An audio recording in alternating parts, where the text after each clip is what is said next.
Welcome back to Bond. Last episode, we talked about trust versus mistrust. And the prompts that we were working on for the week was do you trust yourself? Do you trust others? And do others trust you? So this exercise was to give you just to refresh your memory, or if you didn't see the last episode, that's excuse me, if you didn't see the last episode, then what those prompts were for were to give a bird's eye view of yourself. So what you're doing is you're taking yourself, these are my notes. Um, so taking a bird's eye view look at yourself, you know your intentions in every relationship, or you know your intentions in every experience.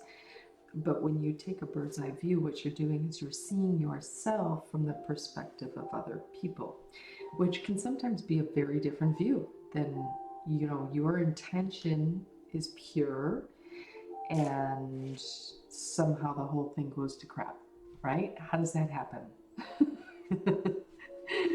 Your actions are not aligned with your intentions, or the actions that you are taking, although innocent, could be portraying a perception that is false. So, for example, you post stuff on Facebook because a friend's going through something that maybe you went through in the past, and you're putting a post up, and suddenly everyone thinks that that's what's going on with you. And it's like, no, just because I'm sharing a post for someone doesn't mean it's happening in my life.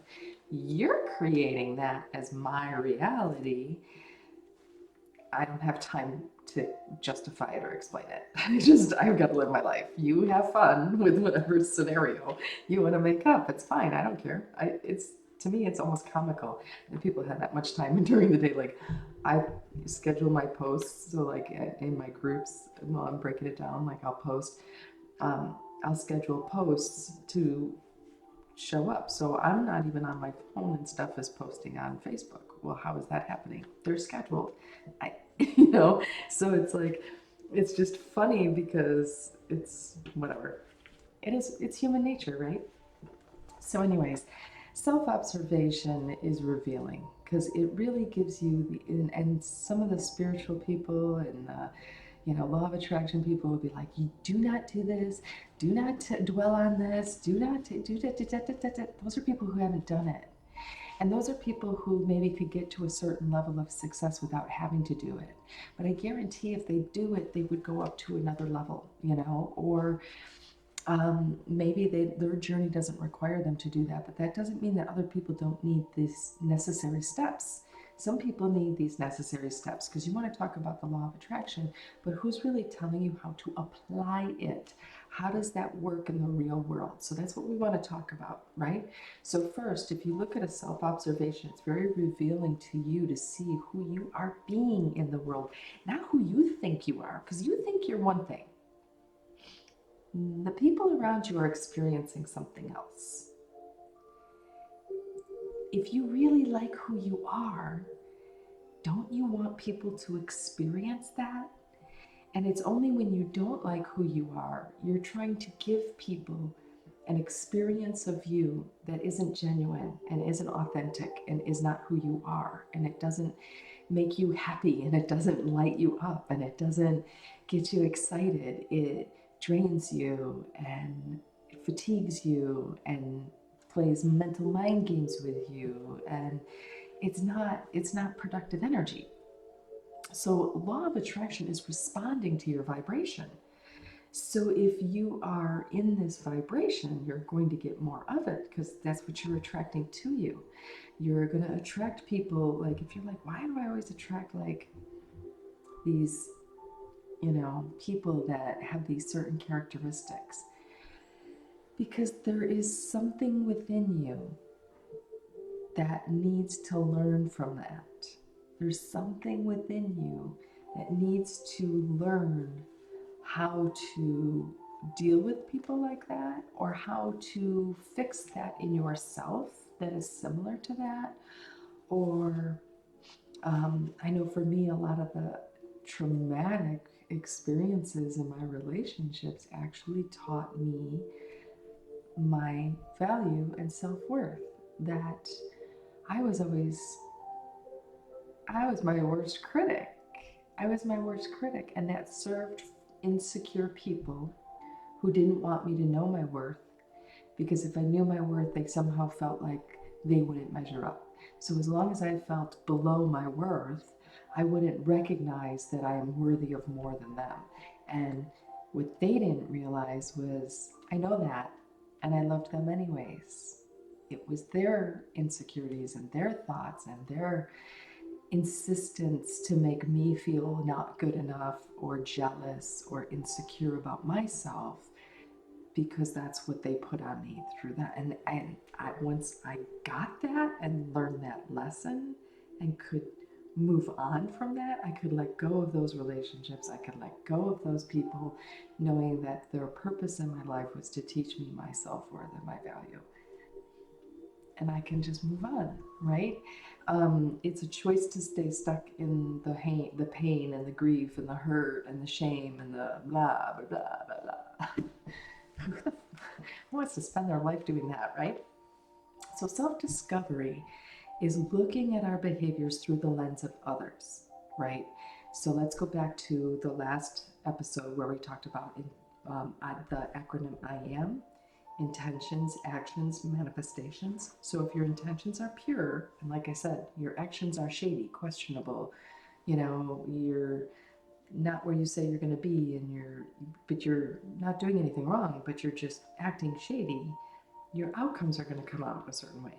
Or if your intentions are pure, but your actions are self-serving as well, like you're doing for others, but it's mostly serving you more than it's serving the people you're helping, then you're going to manifest a lack of appreciation, because people can see you're doing it for me, but you're actually creating a lot of work for me to accept this gift from you.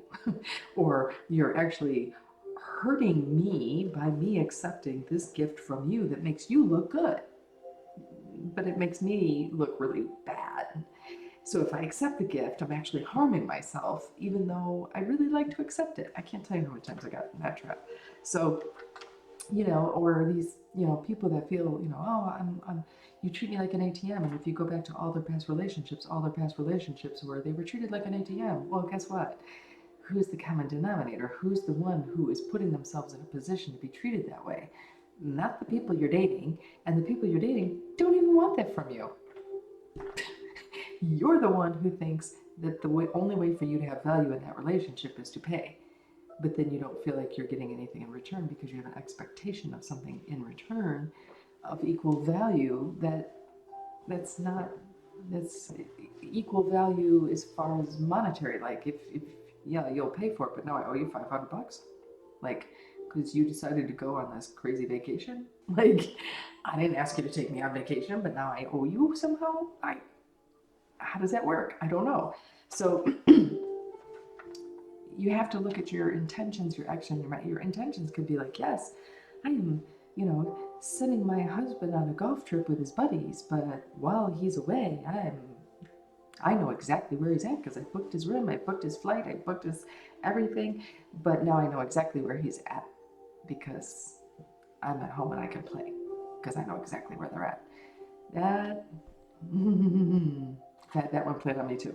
So, in the meantime, public eye, they look like, oh, what a wonderful person. She sends her husband on vacation and sends his wife on these, extravagant places. Mm-hmm. So when it's self-serving, there's a lack of gratitude. When it's self-serving, it's like you're not going to get the miracle. You're going to manifest a mess. So the acronym of IM: intentions, actions, manifestation. What are you manifesting? A miracle or a mess? What is that M for you? You're manifesting something. It's either a miracle or a mess. So if it's a mess, you have to look at your mess and say, where did it go wrong? Where did I drop the glass? What happened that I broke this? Not just clean it up or walk away from it and leave it for someone else to clean up, because that's typically what a lot of people do. So Look at the mess. Think about, where did this come from? How did this happen? The key to you manifesting something greater is in that mess. So look at that and see. And okay, so now how do I apply it? Okay, great. So I figured out my stuff. I figured all this. How do I apply it? I'm going to keep it under 20. I'm on 10. I think I could do it. Law of attraction tells us that what you focus on grows, right? So what you're focusing on, if you are dwelling on, I should have, I could have, I would have, why didn't I, and all of that, you're on a vibration of depression, poverty, scarcity, lack, and you're going to attract more lack, more situations where you are losing and you are on this low frequency, this vibration of just one pounding after another, right? Because that's where you're at. You have to raise your vibration. So you can do things like turn on the music and dance, put something on that makes you laugh, watch a comedy, do something that brings that joy vibration. Then start to think about, what are your intentions for the future. Get yourself in the vibration first. Get yourself in the vibration of joy. Get yourself in the vibration of happiness. Get yourself in the vibration of just that, like, yes. Then think about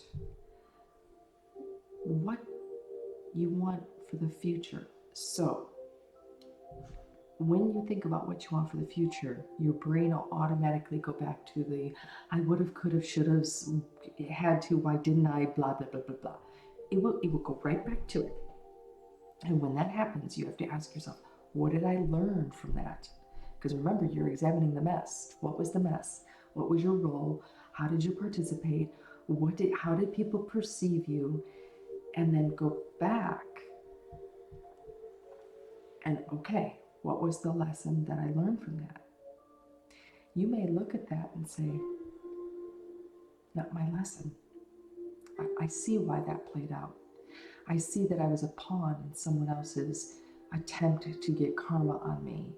Or I see that somebody was using someone I love as a pawn against me. And the only way I can prevent that person from being used as a pawn is to remove myself from the equation altogether. It's just, I'd rather not participate.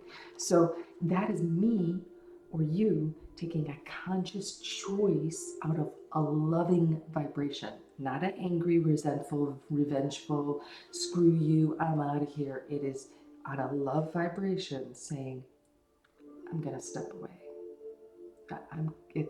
It's harming me to love that person, and it's harming that person to love me. So I'm just going to step away, and then let God sort it out, or for them to sort it out, because that's not your mess. It's not your mess. They threw the egg up against your head. It's their mess to clean up. You just worry about the mess on you. The mess that they made all over, that's on them. You just clean up the mess they made on you. So when you take it, when you empower yourself with this and you give yourself this empowerment, it allows you a new freedom, and that new freedom allows you to get really clear. So remember last episode, in the first episode, we talked about looking up your horoscopes, or looking up your Myers-Briggs personality types. What's your love language?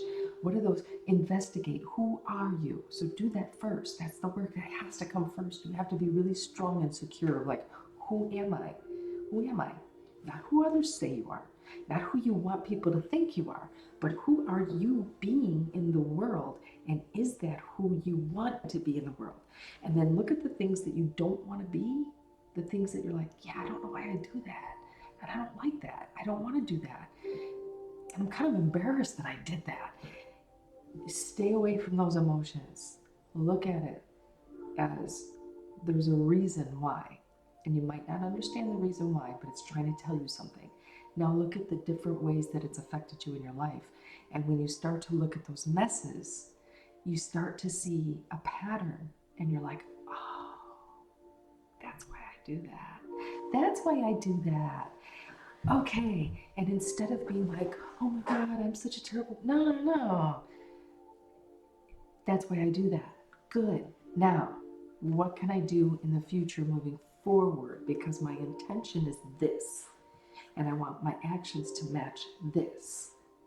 So I have to know what actions are contradicting my intentions if I want to make my messes into miracles, right?